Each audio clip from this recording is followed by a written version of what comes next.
but it is so numb. There's nothing there. Ladies and gentlemen, 2024 Ford Mustang EcoBoost.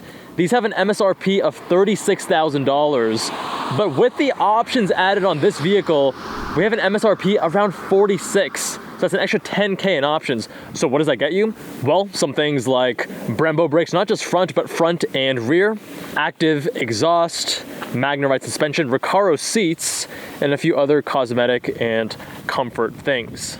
Oh, and also a changed final drive of 3.55 in the Torsen limited slip differential.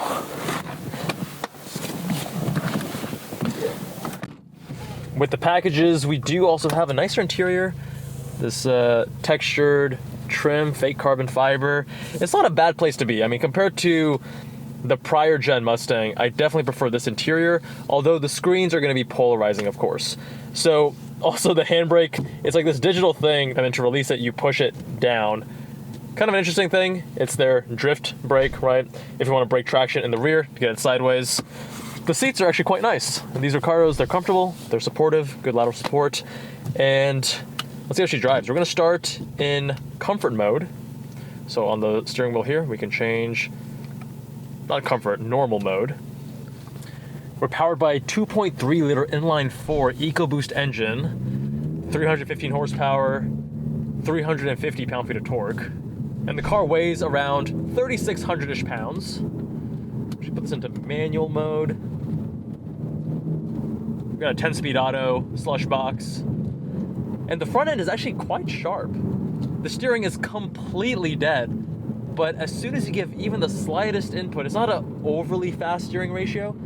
The front end does feel pretty sharp, and I wonder if part of that is with the EcoBoost engine, the weight savings over the V8, it helps the front end turn in a little bit more immediately. And we've been having some issues with this, the seal on this window is getting wind noise at higher speeds. But driving in comfort mode, the magneride suspension, communicative, but still pretty comfortable. Body control, not too bad actually. Not too shabby, especially for the weight. We're gonna go into track mode, and I don't like how these graphics stay there for so long. It's like I want to see my revs, right? I want to see my tach, and we're gonna press traction off.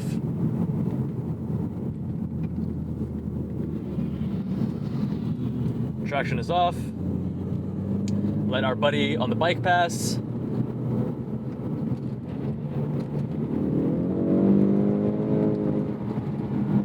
So you now start getting this piped in noise in track mode. It's not the best sound.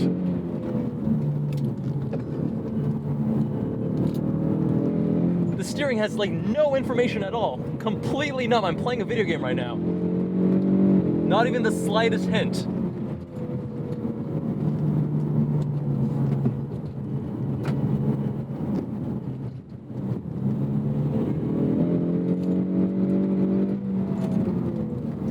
Wow, it's rejecting a downshift even at like 3,500 RPM.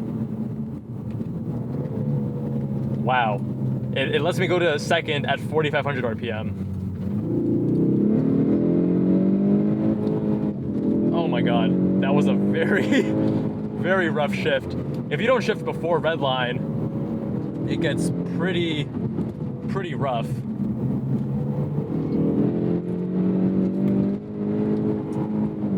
Come on, shift. And it also acts very turbocharged. The engine starts dying off as you get close to red line.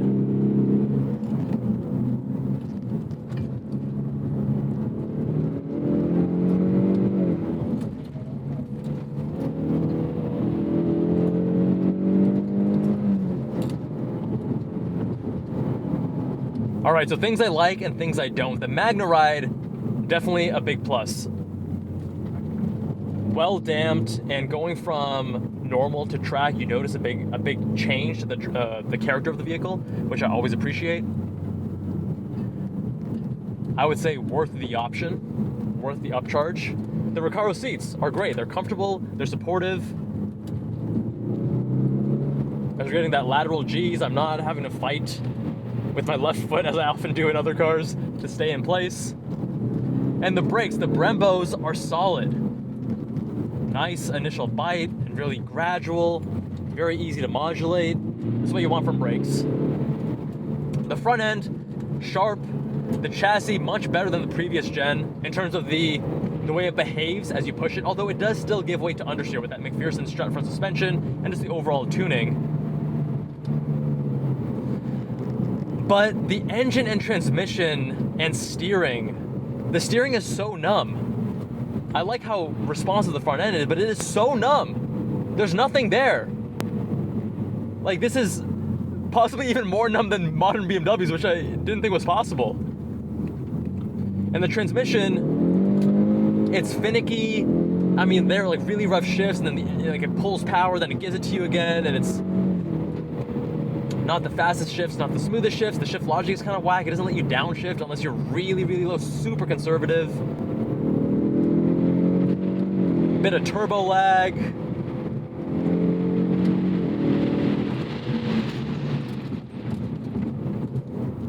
I'd say the engine-transmission combo really holds this car back.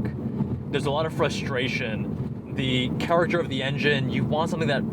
It's supposed to be a sports car, so you want something that encourages you to wring it out. This engine doesn't do that. And then when you do push it a little bit, the transmission is then choking and just completely compromising the experience.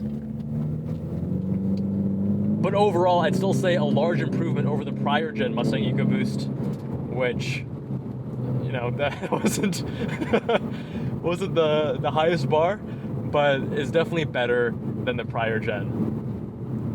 I wish we could have stepped out the tail a little bit earlier on those lower speed corners, but with the throttle response, the turbo lag, the transmission tuning, you know, wasn't able to elicit that, and I got a little bit of understeer. I wonder if they tuned it more for understeer for safety reasons.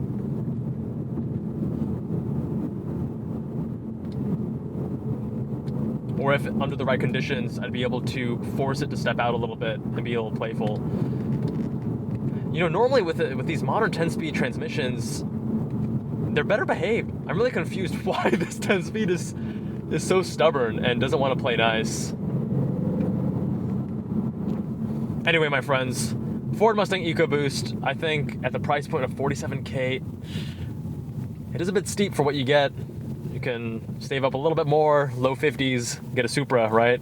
But let me know what you think of the Ford Mustang EcoBoost. Subscribe if you haven't already. Big thanks to Fenton's son for making this review possible. Follow him at Zygrene. Thanks to Ford for the press vehicle. Much love, my friends, and I'll see you in the next one.